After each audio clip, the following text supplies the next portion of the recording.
les 20 dernières minutes, on ira entre la première et la deuxième mi-temps. Vous vous rappelez de lui quand M.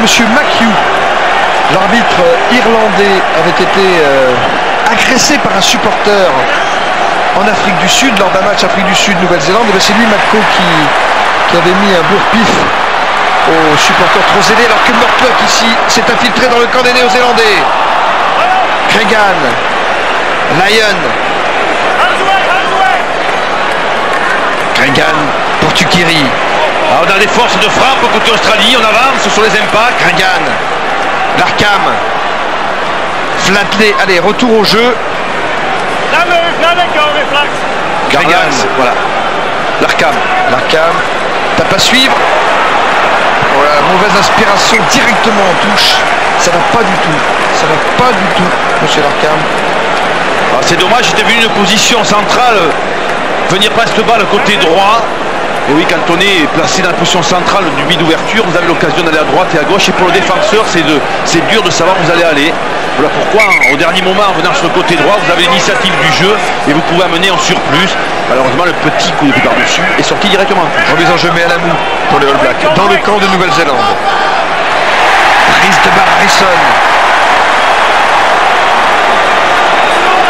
Voilà, ballon derrière, on pousse devant, c'est bien fait. Le talonneur remplaçant des Wallabies.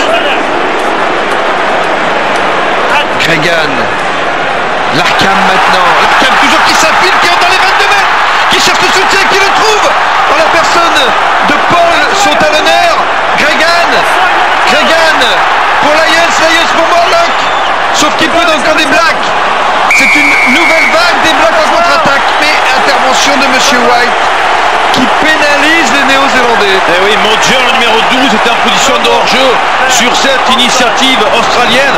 Vous allez voir, regardez, Larkham, il a du soutien dedans, dehors, et c'est ce soutien qui va lui permettre de percer, parce que ce soutien qui était bien placé a fixé deux défenseurs blacks, et lui n'a eu qu'à courir dans l'intervalle, et derrière, Gregan, qui va extraire cette balle, et c'est Modger avant qui était en position de hors-jeu, pénalisé. Oui, ils sont pas du tout sereins, hein, les Blacks. Leur avenir s'assombrit. Mais en tout cas, ils sont, comme dans la première partie de ce match, pris sur les impacts, pris dans l'occupation du terrain, pris au niveau de la possession de la balle. Ça fait trop, ça fait beaucoup trop pour envisager à l'heure actuelle de gagner ce match. En tout cas, Flatley, lui, 100%. De l'autre côté, vous avez le buteur McDonald qui est même pas 50%. Voilà encore une différence aujourd'hui. Flatley qui a réussi l'essai le plus rapide de cette Coupe du Monde après 18 secondes de jeu. Pas mal aussi quand il botte Flatley. Vice-capitaine de cette sélection des Wallabies. Il avait été sanctionné pour avoir zappé un entraînement après un match victorieux contre l'Irlande, en match de préparation de la Coupe du Monde au mois de juin dernier. Il a retrouvé sa place de titulaire parce qu'il est très utile. C'était permis déjà, c'était une erreur. Oui, Flatley.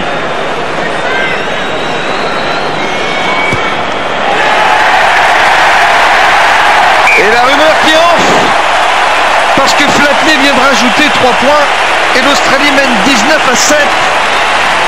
Et est-ce que l'Australie va gérer cet avantage ou est-ce que l'Australie va continuer? Je vous dis Pierre, il vaut mieux pas gérer face aux Blacks. Gérer, c'est perdre la partie. Il faut continuer à leur mettre la pression comme ils le font là. Occupation du terrain, impact, on est dominateur.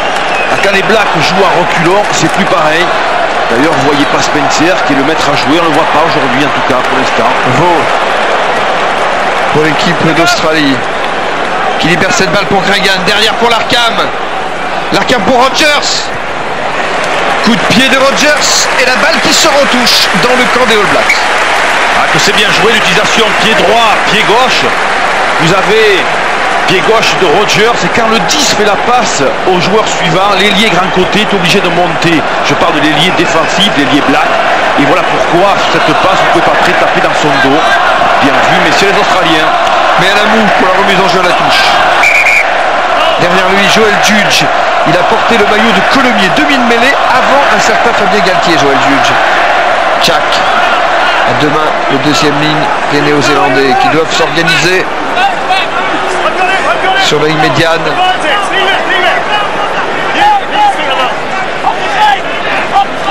Bress.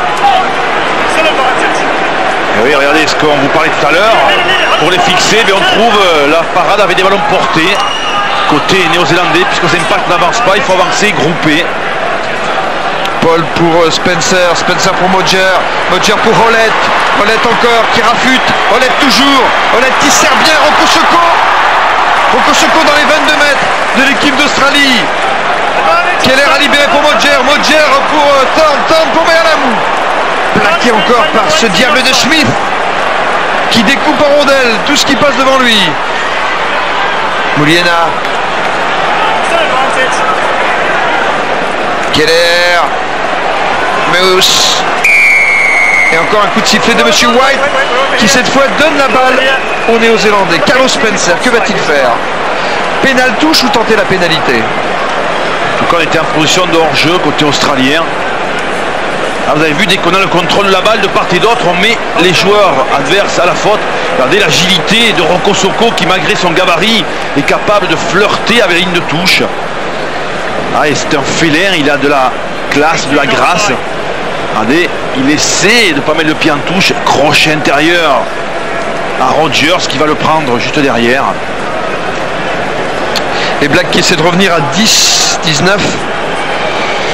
Si McDonald, une réussite sur 3 tentatives depuis le coup d'envoi de ce match, réussit cette pénalité qui est face au poteau, c'est fait. Nouvelle-Zélande qui ajoute 3 points par conséquent. 19 à 10, oui. 19 à 10 en faveur de l'Australie. 9 points d'écart, le break est toujours fait. Donc on va procéder à un changement dans le camp de la Nouvelle-Zélande et c'est Brad Thorne, l'ancien trésiste qui évoluait en Australie, qui va remplacer Williams. Voilà encore un signe de la Nouvelle-Zélande. Oui, il n'est pas content qui arrête de sortir, mais en tout cas, pourquoi on a fait rentrer Thorne? C'est pas un preneur de balle, mais par contre, c'est un sacré bulldozer ballon porté. Mitchell se rend compte que dans les impacts, dans les phases où on doit porter les ballons, il n'a pas assez de puissance. Voilà pourquoi il a fait rentrer Thorne. Vous croyez qu'on va le mettre dans la ligne de 3 quarts, Brad Thorne? Oui, je crois. Et surtout, on va l'utiliser aussi au niveau des avants pour aller amener un petit peu de puissance. Voilà. Modger sous la pression, c'est 22 mètres. Keller. 2 mètres. Keller. On a pratiquement fait rentrer tous les remplaçants. Hein. En tout cas, beaucoup de remplaçants. Puisque je vois maintenant sur le terrain Muse, Thorne, Keller.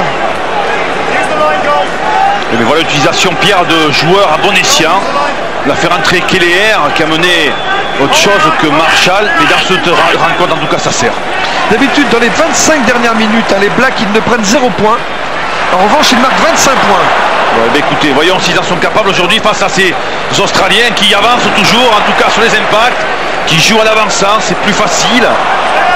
Et j'en profite pour rappeler que l'Australie est la meilleure défense de cette Coupe du Monde et l'Australie n'a encaissé que 5 essais depuis le coup d'envoi de cette Coupe du Monde.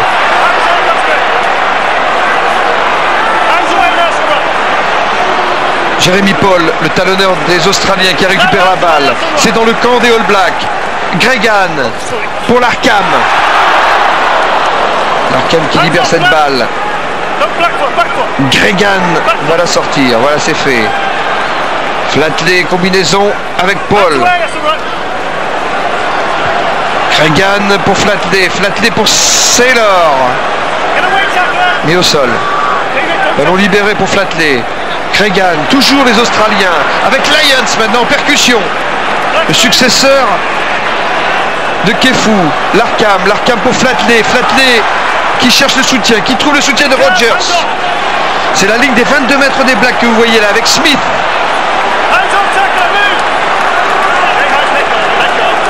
Ça va sortir pour Gregan. Normalement. Là, c'est fait. Gregan pour Saylor.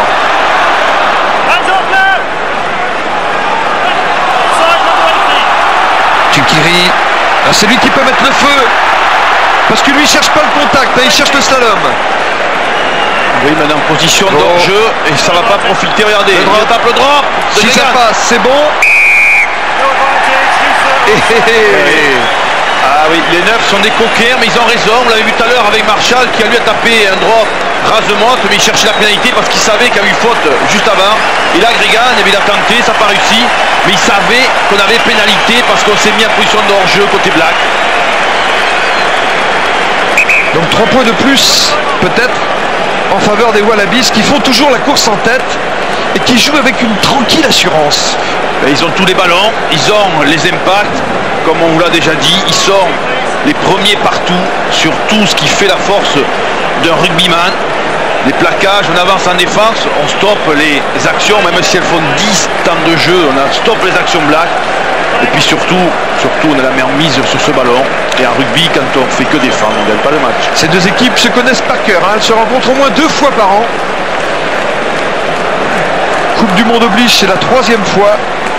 Et alors là, il y a de la revanche dans l'air. On n'a pas oublié, je vous dis, on n'a pas oublié l'humiliation du Tri-Nation ici en Australie. Quand les Blacks étaient venus gagner 50 à 21. Flatley pour les Australiens.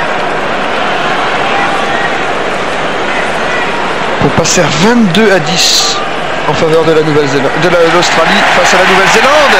Et c'est fait. Et c'est fait, 22 à 10. Ah, logique respectée. Hein. Le cochon est dans le maïs, Monsieur Jones. Mais en tout cas, la logique, eh bien, en rugby, c'est bien qu'il y ait une logique. Dominateurs qu'ils sont, ces Australiens.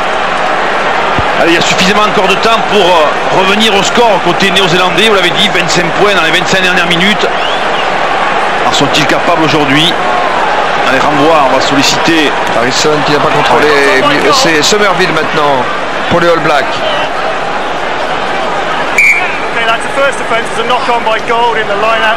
Monsieur White a sifflé un en avant. Et redonne le ballon au Black. En fait, c'était pas Harrison, mais c'était Brad Thorne qui a fait cet en avant pour les Australiens. Keller fait l'introduction sur cette mêlée ordonnée dans le camp des Wallabies. Attention, il faut se mettre en mêlée d'abord. Pas pousser, trop tôt. Rappel au règlement. Keller pour l'introduction.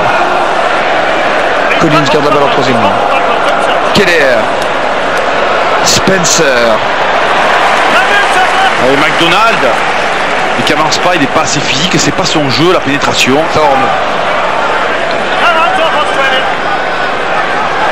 Spencer pour Moliena, Moliena pour Okosoko. Mais ils s'enferment, ils se prennent dans la toile d'araignée des Wallabies.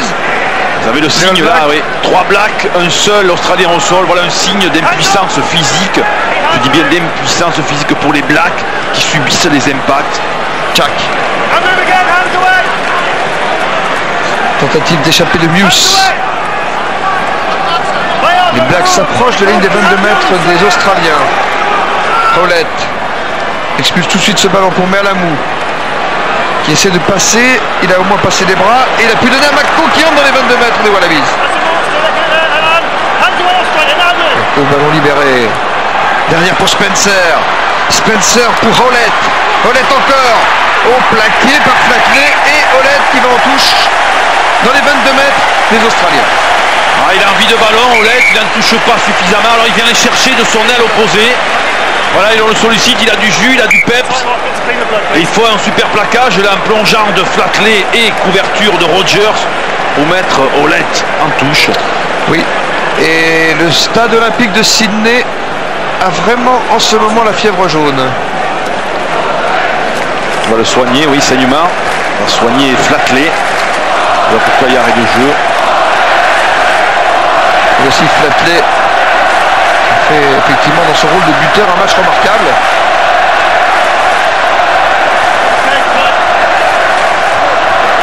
Seuls les Blacks peuvent battre les Blacks, disait Stu Wilson. Ce soir, c'est peut-être les Australiens qui vont les battre. Alors que je vois arriver Nathan Gray pour remplacer momentanément Flatley. Prise de balle, Harrison. Oui, une faute, M. White sanction. Eh oui, on n'a pas le droit d'amener le sauteur au sol. Eh oui, M. Chris Jack a des prises à 2 mains impeccables.